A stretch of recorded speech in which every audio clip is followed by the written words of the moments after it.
delicious, fluffy, and jiggly Japanese pancakes. Let's see what's cooking. Let's get the facts.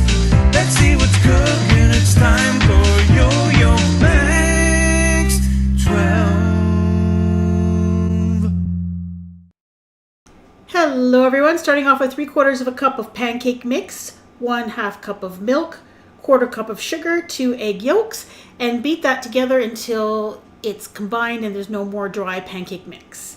Then take the egg whites from the egg yolks that you set aside, beat them until you get stiff peaks, and then you're going to fold in those egg whites into the pancake mix and just fold it until it's combined, just combined.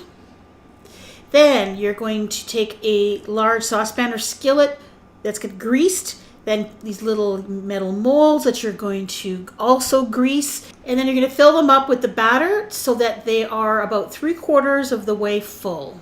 Make sure that the little molds are well greased. You're going to make sure your heat is on low. Throw the lid on to this, and then you're going to let these cook for about 10 minutes. Now what's going to happen is as they're cooking, they're going to bubble up, and they actually might bubble over a little bit. At least mine did. I don't know if I overfilled them a tiny bit. I also had some batter leaking out the bottoms of the rings. Not very much, but a little bit. So they weren't as pretty as the ones I saw on the website.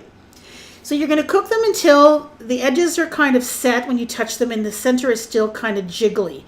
And I had to separate them a little bit because they had stuck together a bit. And then you're going to flip them over, and you're going to cook on the other side for about 2-3 minutes or so until they're kind of light brown as well. And then that's it, they're done. They actually came out of the mold fairly easily with just a little bit of coaxing. I had these little pressers that came with the metal rings, which was awesome.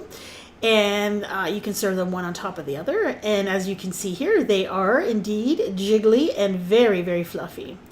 And a friend of mine who has a YouTube channel, her name is Totally Kathy. She actually sent me these molds as a gift. So thank you so much, Kathy, for these molds. Here they are. You serve them with a little bit of butter and maple syrup like you would any pancake. And as you can see, they're very, very fluffy and they're very tender and really, really good. They taste like a super fluffy pancake, kind of a cross between a pancake and a souffle, kind of. Very, very good. These are a little bit more trouble to make because you have to whip up some egg whites, but overall they're actually very easy to make and certainly worth the while. These fluffy pancakes will be going on my breakfast playlist. I have all sorts of great breakfast foods on there. Go check it out. Thanks for watching.